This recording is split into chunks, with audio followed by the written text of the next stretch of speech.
अब देखो ये वाला जो सवाल है ये एनवायरमेंटल साइंस एंड केमिस्ट्री से जुड़ा हुआ है। इसमें समुद्र के पानी के एसिडिक होने का मुख्य कारण पूछा गया है कि समुद्र का पानी जो है वो एसिडिक क्यों होता है। तो देखो गाइस, ओशियन एसिडिफिकेशन, इसका मतलब है समुद्र के पानी का पीएच लेवल कम होना। जब समुद्र के पानी का पीएच लेवल कम होता है तो समुद्र एसिडिफाई होता है ना, जिससे पानी ज्यादा एसिडिक हो जाता है। इसका सबसे बड़ा और मुख्य कारण होता है एटमॉस्फेयर में बढ़ता हुआ कार्बन डाइऑक्साइड। आसान शब्दों में पूरी केमिकल प्रोसेस समझते हैं हम लोग। तो देखो, एक होता है एब्जॉर्प्शन। जब हम फॉसिल फ्यूल्स जैसे कि कोयला हुआ, ऑयल हुआ, गैस हुआ, इसे जलाते हैं ना, तो बहुत सारा कार्बन डाइऑक्साइड हवा में चला जाता है।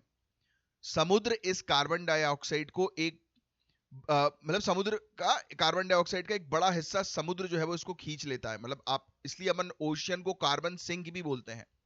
तो समुद्र क्या कर रहा है, कार्बन डाइऑक्साइड को अपनी ओर आकर्षित कर रहा है, खींच ले रहा है। फिर क्या होता है, जब ये कार्बन डाइऑक्साइड समुद्र के पानी यानी कि समुद्र का जो H2O जो है, पानी मतलब H2O, इसमें घुलता है ना, तो ये पानी के साथ केमिकल रिएक्शन करके कार्बोनिक एसिड बनाता है, जिसको हम लोग H2CO3 के नाम से जानते हैं।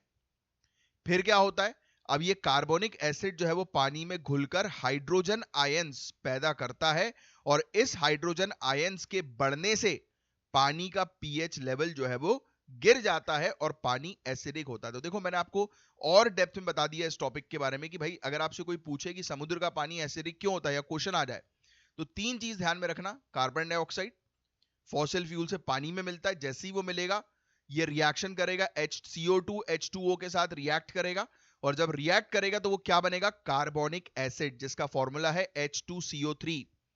और ये कार्बोनिक एसिड पानी में घुलकर हाइड्रोजन आयंस पैदा करेंगे H+, और यही हाइड्रोजन आयंस जो है वो जब बढ़ जाते हैं तो पानी का पीएच लेवल गिरता है, जिसको हम लोग बोलते हैं कि पानी एसिडिक हो रहा है।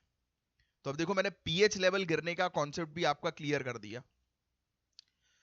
ठीक है, अब दूसरे ऑप्शंस की अगर बात कर ले हम लोग इस क्वेश्चन में, तो carbon monoxide, hydrogen sulphide, chlorofluorocarbons, ये भी अलग अलग तरह के प्रदूषक पैदा जो है वो करते हैं, पॉल्यूटेंट्स पैदा करते हैं, लेकिन कार्बन डाइऑक्साइड ही ओशियन एसिडिफिकेशन का मुख्य कारण बनता है।